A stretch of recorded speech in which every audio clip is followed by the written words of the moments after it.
अरे भाई, ज़िंदगी में 3 चीज़ कभी समझ में नहीं आती, वुमेन, स्टॉक मार्केट और ऑपरेटिंग सिस्टम।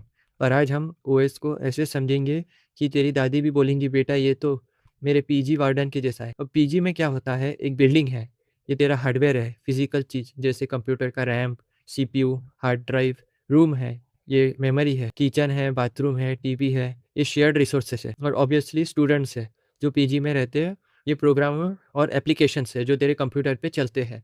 लेकिन भाई, अगर 20 स्टूडेंट को छोड़ दे बिना किसी सुपरविजन के तो क्या होगा? चेओस। कोई सुबह 4 बजे बाथरूम में घुस जाएगा 2 घंटे के लिए, कोई रात भर टीवी पे फीफा खेलेगा, कोई दूसरों को खाना खा जाएगा, लड़ाई झगड़ा, नो कोऑर्डिनेशन, प्योर मैस। इसीलिए हमको चाहिए पीजी वार्डन ऑपरेटिंग सिस्टम। ये वार्डन क्या करता है? डिसाइड करता है कौन कब बाथरूम यूज करेगा, सीपीयू शेड्यूलिंग, रूम अलोकेट करता है स्टूडेंट्स को, मेमोरी मैनेजमेंट, लाइट बिल, पानी बिल मैनेज करता है, रिसोर्स मैनेजमेंट, नए स्टूडेंट्स को रजिस्टर करता है, प्रोसेस क्रिएशन, रूल्स बनाता है, रात 10 बजे के बाद नो लाउड म्यूजिक, पॉलिसीज, अगर कोई रूल तोड़े तो पनिशमेंट देता है या निकाल देता है, टर्मिनेशन। तो ये सिंपली बोल सकते हैं ऑपरेटिंग सिस्टम एक सॉफ्टवेयर है जो तेरे हार्डवेयर और सॉफ्टवेयर के बीच में बैठा सब कुछ करता है। बिना ओएस के तेरा कंप्यूटर एक ब्रेन डेड बॉडी है, पार्ट्स नहीं लेकिन कोऑर्डिनेशन भी नहीं। अब एग्जांपल ऑफ ओएस क्या है? विंडोज़ है, विंडोज़ वाला जिसमें तुम गेम्स खेलते हो, मैक ओएस एप्पल वाला प्रीमियम फील देता है, लिनक्स फ्री है, कोडर्स का फेवरेट, एंड्रॉयड तेरे phone most probably iOS iPhone वाला। अब फन फैक्ट बोलूँ, पहले ज़माने में ओएस नहीं था। 1950s में एक टाइम था कि प्रोग्राम्स चलता था। इमेजिन कर, अगर तुझे कैलकुलेटर यूज़ करना है तो पहले क्रोम बंद करो, फिर कैलकुलेटर स्टार्ट करो, फिर क्रोम स्टार्ट करो, सब पागल हो जाएंगे। एग्जैक्टली यही ऑपरेटिंग सिस्टम करता है। ऑपरेटिंग सिस्टम है क्या भाई? मैं सीधी सीधी बात बोलूँ तो वो एक रियल एस्टेट ब्रोकर है जो टेनन मतलब सॉफ्टवेयर को लैंडलॉर्ड मतलब हार्डवेयर से मिलवाता है। पर ये ब्रोकर थोड़ा हॉनेस्ट है, ये कमीशन नहीं लेता। अभी हम इधर देखें तो यह हार्डवेयर है, इसको डिफरेंट एप्लीकेशंस एक्सेस करना चाह रहे हैं, जैसे कि गेम है, वो बोल रहा मेरे को सब कुछ पूरा रिसोर्सेज चाहिए। वर्ड डॉक्यूमेंट है, वो बोल रहा मेरे को रैम दे दो भाई।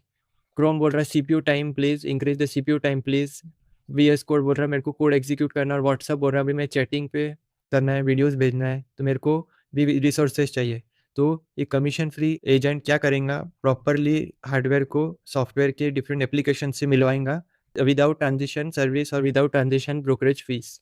ये अपना ओएस का काम। अब सोच भाई, तेरे पीजी में 10 रूम है मतलब रैम है, 2 बाथरूम है मतलब सीपीयू कोर्स है, एक किचन है मतलब हार्ड डिस्क, और वाईफाई है मतलब नेटवर्क।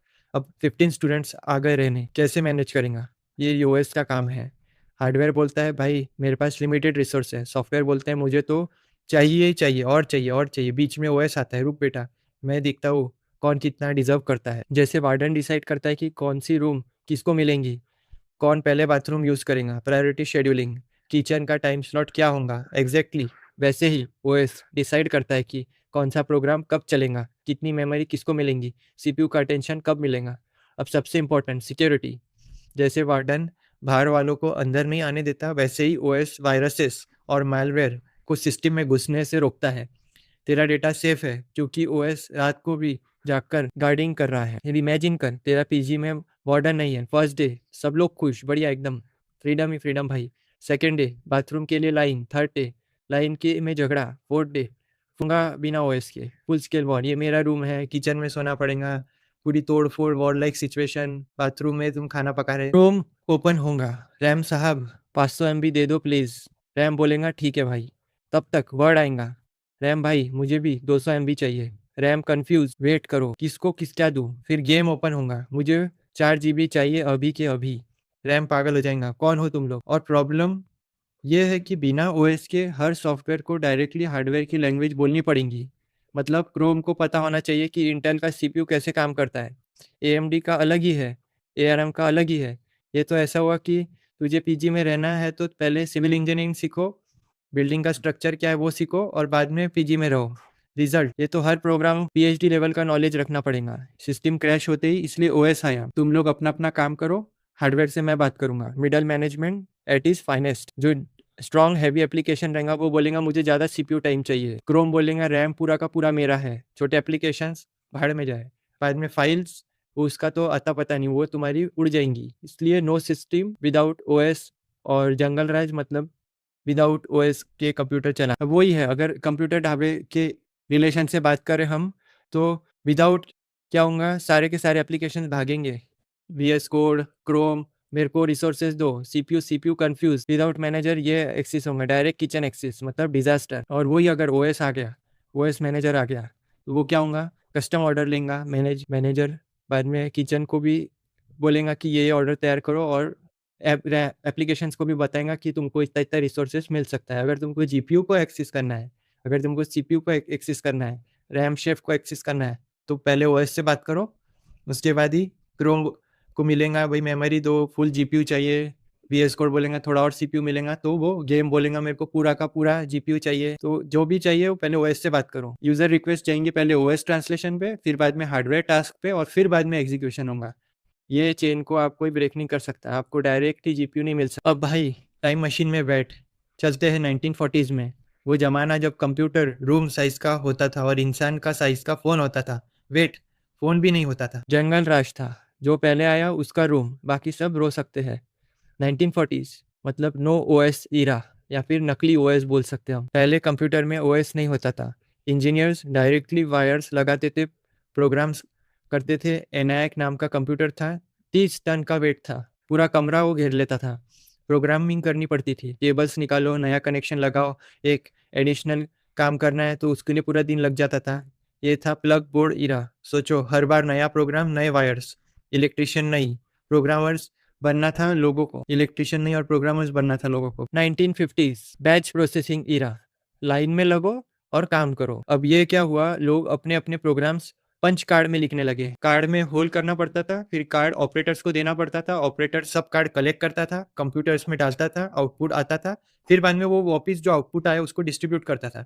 एक बार प्रोग्राम सबमिट किया तो रिजल्ट के लिए 2 से 3 दिन वेट करो, गलती निकली फिर से पंच कार्ड बनाओ, उसमें होल करो, फिर से सबमिट करो, फिर से वेट करो। अगर आज के दिन अगर ऐसा हुआ तो इंस्टाग्राम स्क्रॉल करते करते बियर्ड दाढ़ी आ जाएंगी तुमको।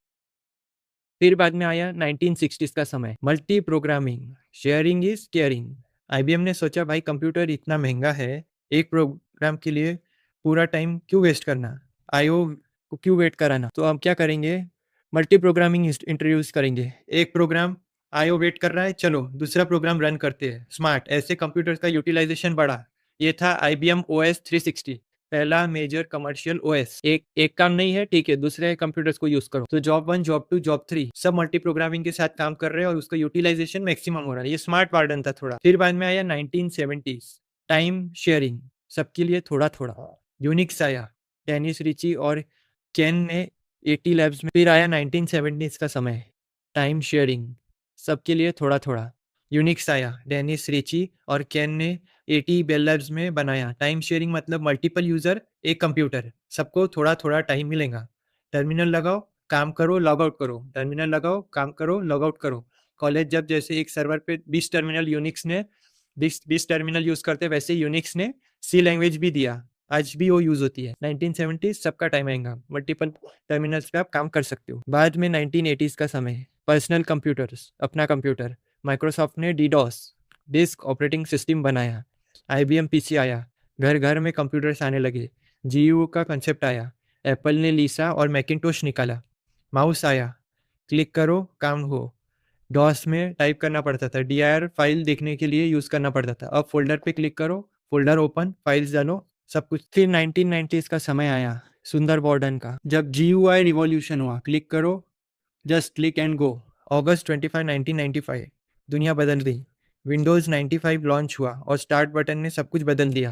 पहले डॉस था, C ड्राइव में कॉपी फाइल टेक्स्ट करो, याद करो, टाइप करो, प्रे करो, गलत कमांड, बैड कमांड और file name, thanks for nothing. फिर विंडोज 95 आया, भाई टाइप मत कर, देख ये आइकन है, क्लिक करो, फोल्डर है, डबल क्लिक करो, ये फाइल डिलीट करनी है, ड्रैग करो डस्टबिन में, सिंपल। ये ऐसा था जैसे PG में कंप्लेंट लिखनी पड़ती थी फॉर्मल लेटर में, अब व्हाट्सअप मैसेज करो, सर AC नहीं चल रहा, और काम डन। माइक्रोसॉफ्ट ने इतना मार्केटिंग किया कि रोलिंग स्टोन का स्टार्टअप सॉन्ग लाइसेंस लिया। Midnight launch events, lines outside the store, लोग पागल हो गए एक सॉफ्टवेयर के लिए। सेम टाइम पे लिनक्स भी आया। लिनक्स टॉरवर्ल्ड ने बनाया, ओपन सोर्स, फ्री, पावरफुल। आज की दुनिया का 96% सर्वर्स लिनक्स पे चलते हैं। 1990s में कंप्यूटिंग को कॉमन मैन तक पहुंचाया। अब दादी भी कंप्यूटर चला सकती थी। बेटा ये मौसम वाला आइकन कहाँ है? बाद में आया 2000s का इरा। वार्डन तेरे पॉकेट में और क्लाउड में 24/7 अवेलेबल। संडे भी छुट्टी नहीं। 2007 स्टीव जॉब्स ने स्टेज पर आईफोन निकाला और बोला, वी आर री इन्वेंटिंग द फोन। दुनिया ने सोचा, हाँ हाँ touch screen phone big deal. गलत, ये पूरा कंप्यूटिंग पॉकेट में आ गई। अब सोच, तेरे पॉकेट में एक मिनी कंप्यूटर है। Calls, messages, internet, games, banking, dating, सब एक डिवाइस में। वार्डन 24/7 तेरे साथ है। बाथरूम में भी। एंड्रॉयड आया, आईफोन महंगा है, ले भाई फ्री ओएस। कोई भी फ़ोन कंपनी यूज़ कर सकती है। रिजल्ट 70% दुनिया एंड्रॉयड चला रही है। फिर क्लाउड आया, तेरा फ़ोन लैपटॉप में जगह नहीं, कोई बात नहीं, सर्वर पे रख। इंटरनेट एक्सेस करके तू वो डेटा कभी भी एक्सेस कर सकता है। अब तेरा डेटा कैलिफोर्निया में पड़ा है, तू इंडिया में एक्सेस कर रहा है। वार्डन मल्टी लोकेशन हो गया। 2023 में ओएस कहाँ कहाँ है? तेरे फ़ोन में, तेरे वॉच में, तेरे टीवी में, तेरे फ्रिज में, तेरे कार में। ओएस इनविजिबल हो गया। हर जगह, हर हर दिन, सब जगह तू जो भी डिवाइस यूज़ करेगा ओएस पे, जहाँ देखो वहाँ ओएस।